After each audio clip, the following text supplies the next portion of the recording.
नमस्कार, कहा में आपका स्वागत है। आज हम बात करने वाले हैं जो सीज फायर होने वाला है पाकिस्तान में, क्या वह सफल होगा कि असफल होगा। जैसे आज आपने देखा कि शेयर मार्केट की तेजी जैसे आज दिखी है, 2 दिनों से शेयर मार्केट काफ़ी ऊपर जा रहा है। परसों गया था, कल गिरा था, फिर आज ऊपर गया है। दुनिया का शेयर मार्केट धीमे धीमे अब रास्ता पकड़ रहा है। जहाँ एक तरफ हाहाकार मचा हुआ था सारी चीज़ों का एनर्जी क्षेत्र में लेके, और उसी में ये बात निकल के आई कि अचानक से कि सीज फायर होगा, और वो भी इसकी मध्यस्थता पाकिस्तान कर रहा है। भारत के लिए एक चिंता का विषय सबब निकल के आया कि जिस कंट्री ने अमेरिका में 9/11 में, जिस आतंकवादी ने अमेरिका के 3,000 लोगों को मारा और उसको सुरक्षित अपने मिलिट्री एरिया में उसको घर देके जैसे पाकिस्तान ने बसाया और उसको रखा। और ऐसे ही नहीं, एक बार अमेरिका ने कहा कि ओसामा बिन लादेन मारा जा चुका है, उसके बावजूद भी पाकिस्तान ने उसको एबटाबाद में रखा। अमेरिका के लोगों ने ऐसे राष्ट्रपति को चुना है जिसने उस देश को, जो खुद आतंकवादियों के देश की लिस्ट में डाला था, वहां पे पीस टॉक हो रही है। ये पीस टॉक जेनेवा में नहीं हो रही है, ये पीस टॉक कहीं दूसरे शहर में नहीं हो रही है, ये स्टॉकहोम में नहीं हो रहा है, ये लंदन में नहीं हो रहा है, या जहां कोई भी आतंकवादी गतिविधियां नहीं हुई है उस देश में नहीं हो रही है। जबकि उस देश में हो रही है जो हमेशा भारत को टारगेट करता है। पूरी दुनिया जानती है कि 9/11 के आतंकवादी को पाकिस्तान छुपा के रखा था। पूरी दुनिया जानती है कि 26/11 को हमारे देश में जो ताज होटल पे और मुंबई में हमला हुआ, उसमें पाकिस्तान का रोल था। पूरी दुनिया जानती है कि जो मुंबई में ट्रेन ब्लास्ट हुए थे कई जगह, उसमें दाऊद का हाथ था, और दाऊद को मिला के रखने वाला पाकिस्तान है, अपने यहाँ रखने वाला पाकिस्तान है। हम कहाँ खड़े हैं इस बात पे? हम मध्यस्थता कभी नहीं कहे, न हम कश्मीर पे मध्यस्थता चाहते हैं, लेकिन कुछ चीज़ें इस देश को जानने का हक है, चाहे प्रधानमंत्री की तरफ से, चाहे राष्ट्रपति की तरफ से, चाहे होम मिनिस्टर की तरफ से, चाहे फॉरेन मिनिस्टर की तरफ से। क्यों? क्योंकि हमारी संसद में आके और अमेरिका के पूर्व राष्ट्रपति बराक ओबामा ने कहा था कि haven of the terrorist Pakistan की तरफ उन्होंने इशारा करते हुए कहा था। उस कंट्री में ये पीस टॉक होना एक दुर्भाग्यपूर्ण है भारत के लिए। इससे कोई इफेक्ट नहीं पड़ता, क्योंकि एक चीज होती है कि ये पीस टॉक हो ही नहीं सकती। क्यों नहीं हो सकती? सफल नहीं होगी, क्योंकि ईरान को अब ये लग गया है कि अब हम हरमुज को कंट्रोल कर सकते हैं। अब तक उसको नहीं लगता था। वो थोड़ा सा कहते हैं ना कि जब आप किसी से लड़ते हैं तो आप उसकी पावर को जान जाते हैं। ईरान अब जान चुका है कि अमेरिका कितना पानी में है और कितना नहीं, और इजराइल कितना पानी में है कितना नहीं। इजराइल के कहने पे अमेरिका ने तो हमला कर दिया एपस्टीन फाइल को दबाने के लिए, लेकिन ईरान ने अपने पहाड़ों के अंदर जखीरा रखा हुआ है सारी चीज़ों का, और उसको अब लग गया कि हरमुज कंट्रोल में आ गया। और उस हरमुज के समर्थन में रसिया ने बयान दिया कि जो आप परमाणु बम की बात कर रहे हैं वो हरमुज है, ईरान के पास वही परमाणु बम है।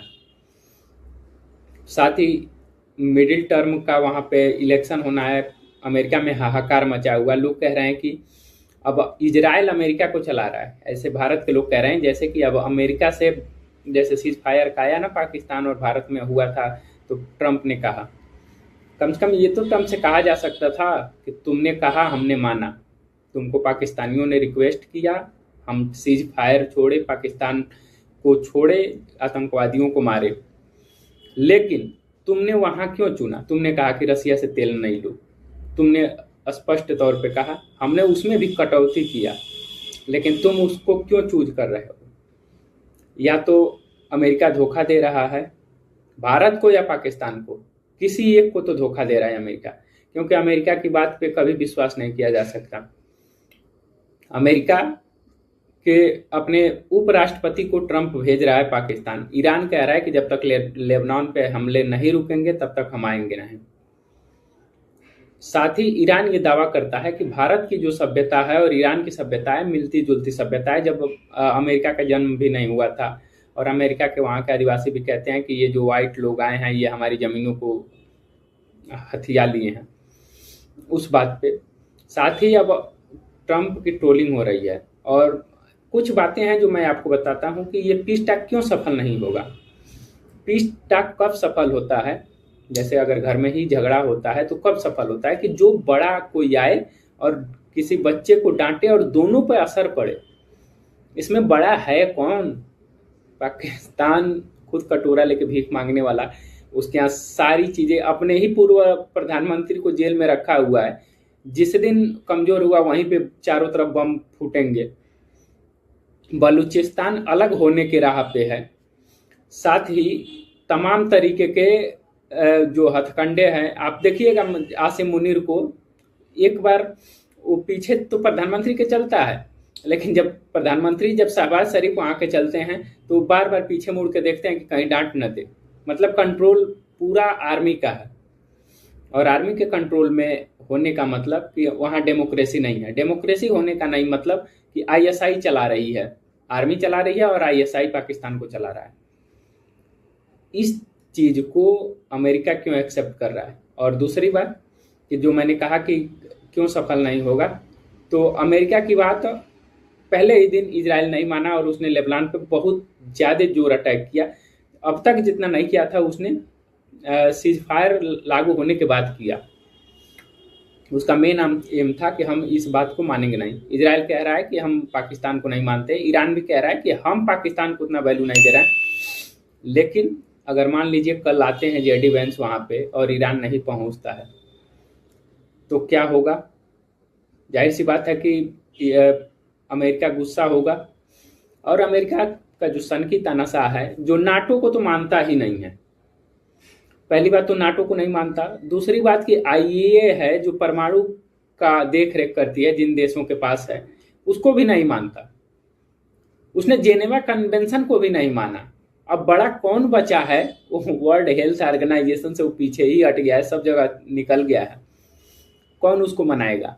किसी कंट्री की हिम्मत है कि उस सनकी तानाशाह को मनाए?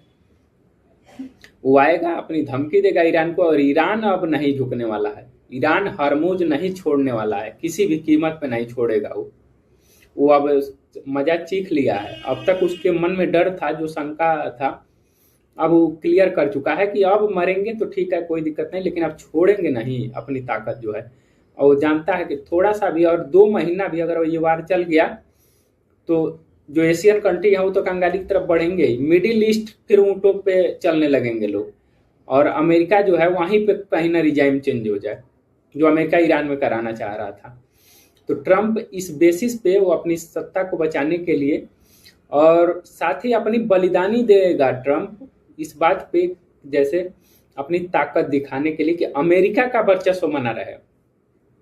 आप इस कभी भी गलतफहमी में मत रहिएगा कि किसी कंट्री को केवल वहाँ का प्रधानमंत्री, राष्ट्रपति और जो होम मिनिस्टर वो सब चलाते हैं। वहाँ की जनता भी होती है, वहाँ के ब्यूरोक्रेट्स होते हैं, वहाँ के विशेषज्ञ होते हैं। देश दाव पे नहीं लगाए जाते, प्रधानमंत्री, राष्ट्रपति दाव पे लगाए जाते हैं।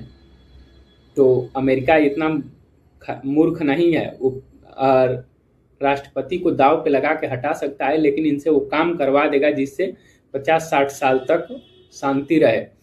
और यूरेनियम इनरिचमेंट का किसी भी कीमत पे अगर अमेरिका एक्सेप्ट भी करता है तो इजराइल एक्सेप्ट नहीं करेगा, वो जानता है इस चीज को। और ईरान भी अब जब सीज फायर बंद हुआ है तो अपने 100 गुना तेजी से वो भागेगा परमाणु बनाने की तरफ।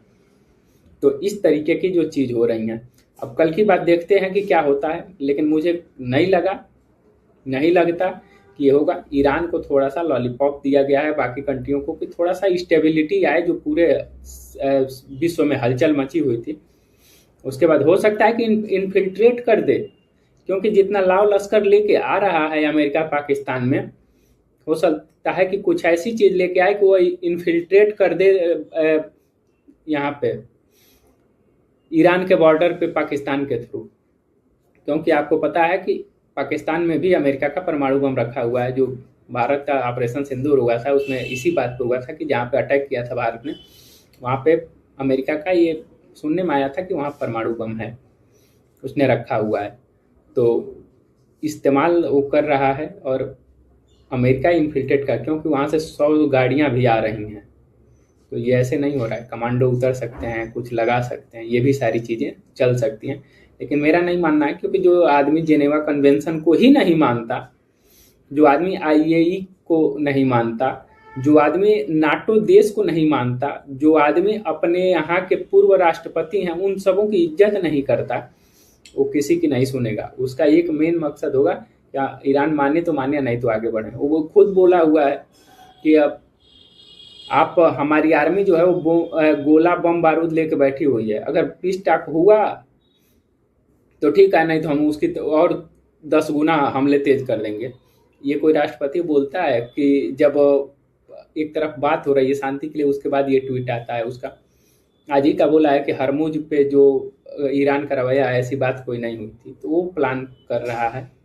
वो जो ह्यूमन चेन बन गया था ना वहाँ पे ईरान ने, जो गांधीवादी विचारधारा है, ईरान में बहुत माना जाता है, गांधीवादी जो विचारधारा है वो ईरान में पहुंच गया और उन लोगों ने अपने पावर प्लांट को घेर लिया। तो अमेरिका उससे बचने के लिए, लोगों को वहाँ से हटाने के लिए ये सारा खेल रचा हुआ है। 2-3 दिन में आपको सारा क्लियर लग जाएगा।